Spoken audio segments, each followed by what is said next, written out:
Today is the awakening ceremony for the village children's job classes, and people had incredibly high hopes for Errol since his mom was a high-class sword princess and his dad was an archmage, so he is bound to get something good. However, when it's his turn to be touched by the priest, instead of seeing visions of his job title, all he sees is the color white. The priest is stunned because this almost never happens, but in cases like this, it could only mean one thing. The priest announces that just like a disappointed college graduate in the job market, Errol is going to be chronically unemployed. Classes are blessings bestowed on an individual that allow you to specialize in a job and acquire skills to improve yourself, so it's a really big deal. His parents and sister spent all morning glazing the hell out of Errol because they thought you would receive a legendary class, so imagine how shocked they were to hear that he is due to be jobless. But regardless, they do still love their boy, so they start canceling their retirement plans and tell Errol that he can just mooch off of them and live in their basement for the rest of his life if he wants. However, Errol says he has no interest in becoming a basement dweller. Everyone seems to think he's going to become a bum since he's classless, but he honestly doesn't think it's a big deal. Sure, it would have been nice to have gotten a cool job that would make him strong immediately, but he has still been learning how to use a sword with his mom for years at this point, and the fact that she hasn't accidentally killed him with her overwhelming force yet must mean he has been getting better, so he's not discouraged. Even if it's going to take more work than usual to achieve the same results as others, he is willing to keep trying until he becomes just as strong as his parents. Errol's family members are all happy to see that he hasn't lost hope yet, so they start glazing him, saying he will definitely become famous in the future. And Errol appreciates it, but he really needs to get back to training, so he heads out into the fields by himself. There he hears the sound of swords clashing nearby, so he goes to check it out and spots two children from the village in the middle of a duel to test out their new sword classes. Soon enough, one of the boys notices Errol watching them from the corner over there, and they ask him what he's doing here since this isn't a place for a classless loser like him. Errol says there are no rules against him coming here to train, so he'd just like to practice in peace. But the kids seem really intent on establishing dominance over Errol, so they say they'll be nice and show him what a sword class wielder can do.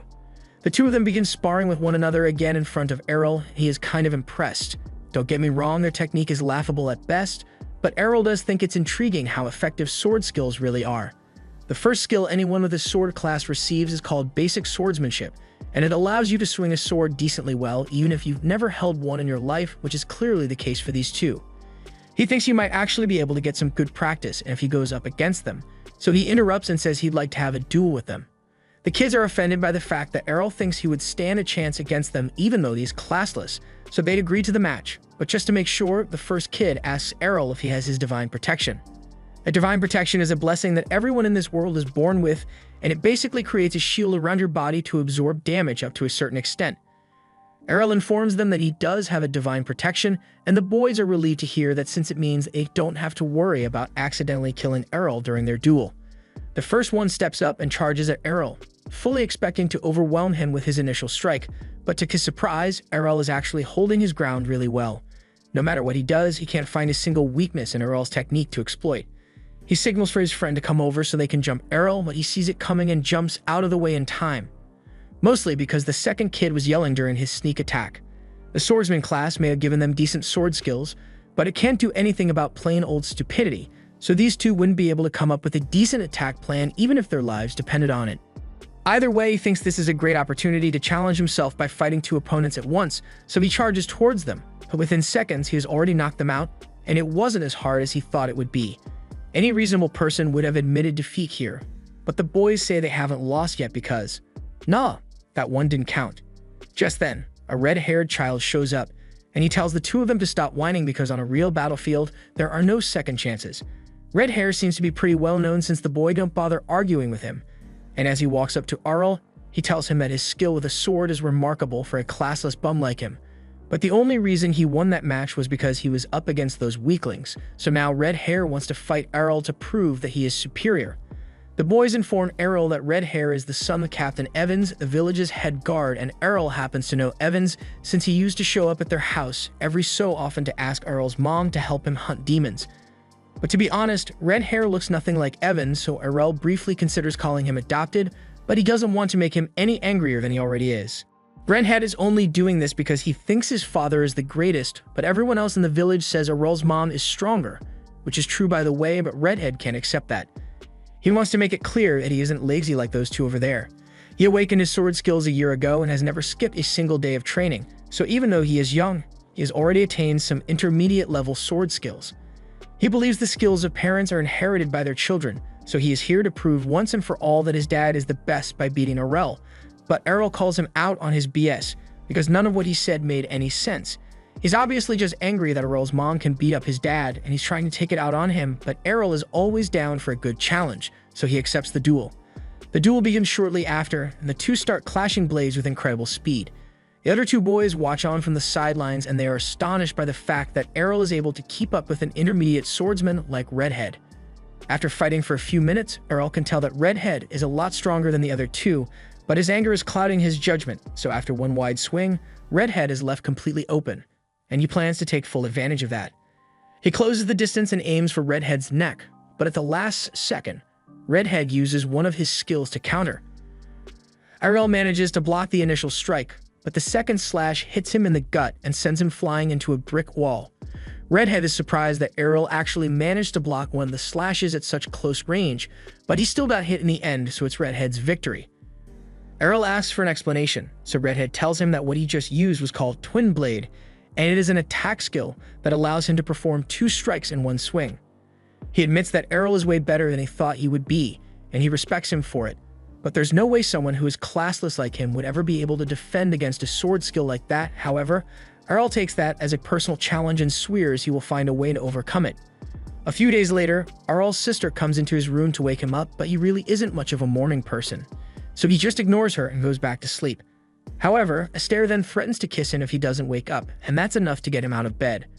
They both head to the kitchen to grab some breakfast, and Astaire is still trying to kiss Errol, but his mom doesn't seem to mind since it's not incest if you're not blood related. However, in this case, those two really are blood related, so this is definitely incest. Once everyone has had their meal, Astaire asks Errol if he plans to go to his special training session again today, and he confirms it, but she doesn't understand why he has been pushing himself so hard lately. She tells him he should take a break every once in a while, but Errol doesn't plan on resting until he has become the best, so once he's done with breakfast, he heads out to continue his training. Astaire is starting to get really worried about him since he's been coming home late every day since he got beaten up at the training grounds, but Farah is sure that Errol is capable of taking care of himself, so there's no need for them to worry. She takes Astaire out back and shows her a chest full of broken swords. These are all the blades that Errol has been using to train, and you can tell by how worn out they all are that Errol is putting a lot of effort into getting stronger, so they should let him work as hard as he wants to. Meanwhile, out in the forest, Errol is using a tree to test out his new move since he thinks he has finally perfected it. He had to let the redhead hit him with it a lot so he could figure out how it works, but he eventually got it down, so he can use Twin Blade Slash at will now. All this while, a goblin has been watching Errol from the bushes, and even though it just saw what Errol is capable of, it uses the logic of my ranked teammates and decides to attack him alone. Errol spots the goblin and easily slashes it across the chest before its body could even hit the ground. Just then, Errol hears the growl of a large monster somewhere else in the forest, and it sounds pretty big, so he's about to retreat to call for backup. But just as he is about to leave, he hears the voice of a kid being attacked by the monster. He doesn't have time to call for help anymore since it might be too late to save the kid by the time he returns, so instead he charges forward to handle it himself. He eventually arrives at the spot where he heard the screaming, and he finds Redhead pinned up against a tree by a hobgoblin. He is severely injured, so Errol needs to save him, but he can't rush in carelessly since the hobgoblin is still a major threat. He patiently waits while the monster closes in on Redhead, and just as it's about to finish him off, Errol sees an opening, so he hits it with a twin-bladed slash, killing it instantly. Redhead is still badly injured, so Errol shares some of his standard issue holy water with him so he can recover. He feels a lot better now and thanks Errol for sharing his holy water, but now that that's out of the way, he demands to know how the hell Errol managed to do that. Twin and Slash is a complex move that can only be achieved by using a skill. Errol admits that it definitely is complex, but all he needed to do was figure out the patterns and timing, and he was able to replicate it pretty easily. In fact, he should probably be thanking Redhead since it's only because he kept using it over and over that Errol was able to figure out how to perform the technique. Redhead can't believe it, but even if Errol was able to replicate the technique without his skill, he is still certain that his skill-based attack must be stronger, so he asks Errol to have another sparring match with him right here. The two face off against each other, and just as expected, Errol is able to match Redhead's twin slash. But not only that, he even goes a step further and throws in a third slash which catches Redhead off guard and knocked him off his feet. It's called twin and slash for a reason, so it should be possible for him to launch 3 slashes at the same time. But since Errol isn't using a skill to perform the slashes, so there's no real limit on how many he can perform. Redhead is floored at the realization that Errol is simply better than him, and Errol walks away confident that he has asserted his dominance. A few days later, Errol is having dinner with his family, and Farah mentions that Evans' child has decided to go to Brescia, the city of swords, to train for some reason. Errol realizes he's probably the reason the redhead suddenly decided to leave town for training, but the city of swords sounds pretty interesting, so he is considering heading there as well. A few years later, Errol eventually decides to jump on a carriage headed for Brescia. And in that same carriage, he meets a man and a woman headed there as well. The man is a barbarian and the woman is a dual sword wielder, so she asks the man to team up with her, but he immediately declines since he hates working with people who fight with flashy clothes on. The woman gets offended and tells the man that her class is focused on speed and evasion, so there's no reason for her to bother getting any heavy armor. Plus, this dress comes in handy since most of her opponents would be too busy staring at her opai to fight properly. The two are about to launch into a full-blown argument over this, but all of a sudden, the driver interrupts to tell them they both have amazing advanced classes, and he'd really appreciate it if they could put those classes to use right now, because they are in a bit of trouble.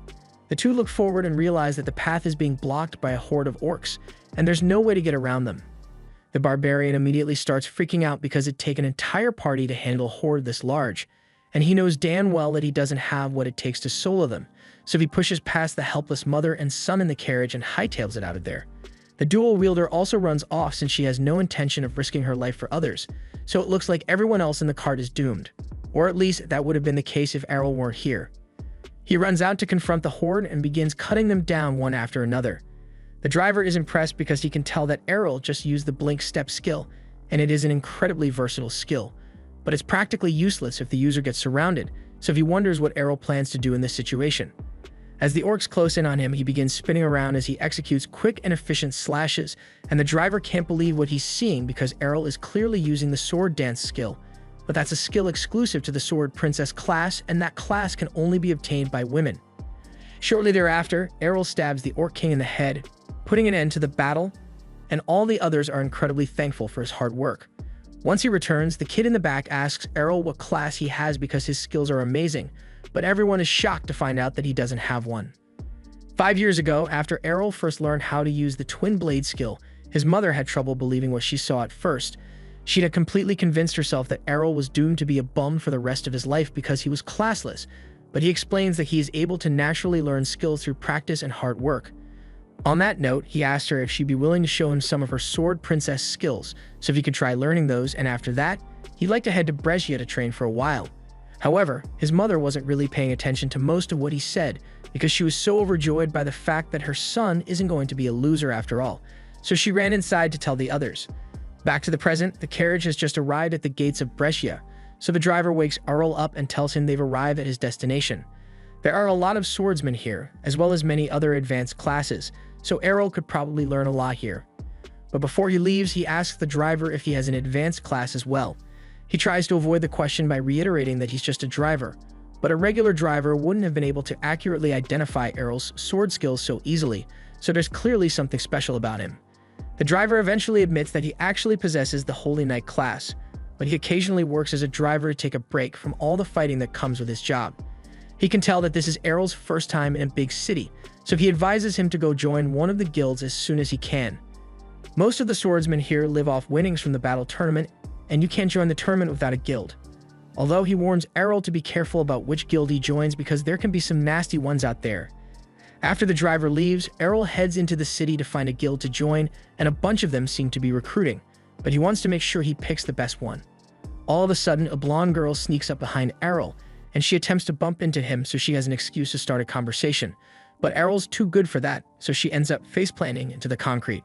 She can't believe he actually managed to avoid her without even looking, but that just means he must be really talented, so she gets up and says she has an offer for him.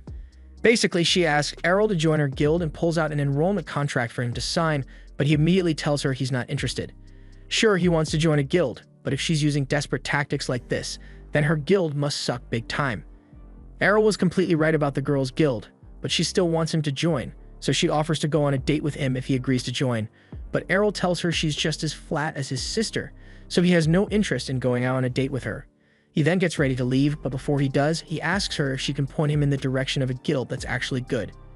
The girl can't believe Errol is really asking her for directions after calling her guild trash, but she's a nice person, so she tells him the best guild around here is the Black Blade Guild, and their building is over there. Errol follows her directions and eventually finds the Black Blade Guild office, but there's a long line out front of people who want to join, so he's going to have to wait a while. Once it's his turn, the clerk tells him that he will need to register for an aptitude test to join, and to take the test, he needs to have an advanced class.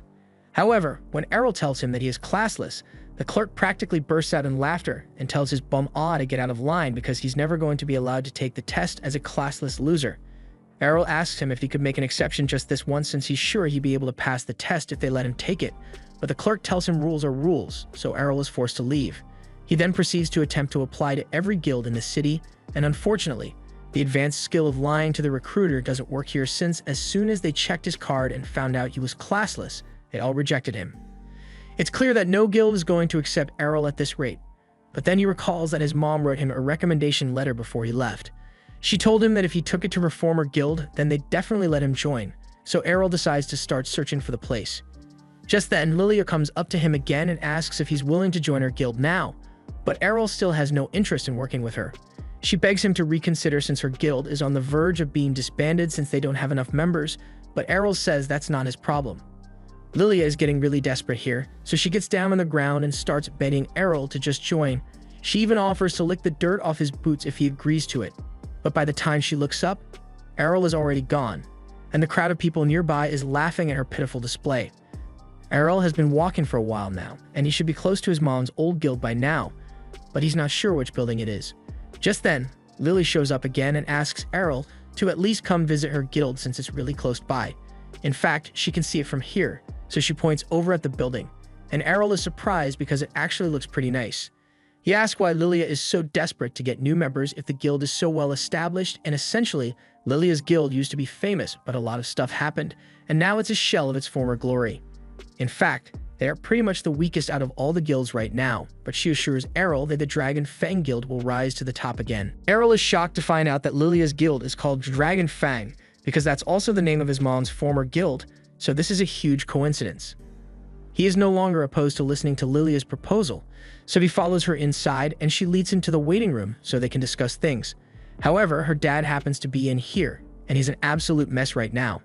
He notices that Lilia brought another newbie to sign up, but he tells Errol that he shouldn't waste his time here because this guild is done for. He then walks out before Lilia has a chance to say anything to him, so she explains to Errol that her dad used to be one of the top 2 swordsmen in Brescia, but he hasn't been the same since the day he lost his arm. She is sure that seeing the guild leader in such a pitiful state must have made Errol lose faith in the Dragon Fang Guild, but to her surprise, Errol says he'd still like to join. She asks him if he's sure he really wants to join them, but it's not like any other guild would accept him, so this is his only option. That's good enough for Lilia, so she pulls out the enrollment contract and gives it to Errol so he can sign. Once that's done, Errol is officially a member of the Dragon Fang Guild, but Lilia realizes that she never actually asked him what his class was, so she looks at the form Errol filled out and sees that he wrote classless down.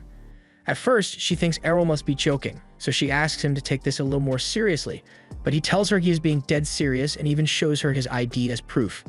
Lilia goes silent after realizing that Errol really is classless, and then she proceeds to threaten to beat him up unless he rescinds his contract right now. Errol calmly asks her why, but it's common sense that no guild would want a classless nobody among their ranks. She was so happy to have finally found a new member for the guild, but if Errol really is classless, then he's going to be useless in the tournament. So what's she going to do? Just then, the guild's other member, Lena, happens to walk in and Lilia goes crying to her about how the new guy turned out to be classless, but as soon as she hears the word classless, she knows exactly who Lilia must be talking about. She asks Errol what he's doing here, but Errol says he doesn't have to explain himself to a stranger. Lena can't believe Errol doesn't remember her after all that time they spent training together in the village, but he still insists that he has never met her before because he would remember training with someone as beautiful as her. Lena gets flustered by Errol calling her beautiful, but now that he thinks about it, he does recall training with someone who had the same red hair as Lena, but that was Captain Evans' son. Lena tells Errol that Evans only ever had a daughter, and that daughter is her, so he now realizes that she really was the redhead he trained with back then. He apologizes for not recognizing her, but in his defense, she looks really different now, And as he says this, he is making direct eye contact with her opai. She has been training here for the past 5 years to make sure she'd never lose to Earl again, and since he's here, she challenges him to a friendly match so she can show him how much she has grown. Errol is always ready for a fight, so the two head to the training center, and as the match begins, Lena launches a twin blade slash at him. Errol attempts to counter with a twin slash of his own, but as the slashes collide, Lena's attack still manages to hit him. He doesn't understand what just happened, so Lena explains that while he may be able to copy her skill, she has gotten a lot stronger thanks to her training, so her attacks are at least 5 times stronger than his. Errol is impressed by how much Lena has grown, but if strength is her main advantage, then he just needs to avoid getting hit. Lena charges in to attack again, but when she strikes at Errol, he dodges her attack so fast that it leaves an afterimage. She recognizes this as the Supreme Shadow Sword skill, and she can't believe Errol managed to learn something like that on his own, but he basically just learned how to move really fast. Now there's no way Lena can lay a finger on Errol, and soon after, he knocks her out by countering one of her attacks and redirecting the force back at her. Errol is clearly the winner of the duel, and Lena tries to act like it doesn't bother her, but she starts bawling her eyes out as soon as she leaves the room because she can't believe Errol is still stronger than her after she spent 5 years training. Errol and Lilia decided to give Lena some time to cool off, so they head back to the meeting room, and once they're there, Errol asks Lilia for a little more detail regarding the guild's situation. Long story short, she explains that their guild is in a lot of debt, and they need to win the next tournament to get enough money to pay it off, but at least 3 members are required to participate, which is why she was so desperate to get someone to join. Given the circumstances, Errol wonders why Lena chose to stick around this long, so Lilia explains that when Lena first arrived in the city, all the big guilds rejected her because they didn't want to have to train a kid, but Lilia's dad took her in spite of her age, and ever since then, she has been a loyal member of the guild. Anyway, regarding the guild's current situation, Errol doesn't think they need to worry too much since everything will be resolved as long as they win the tournament.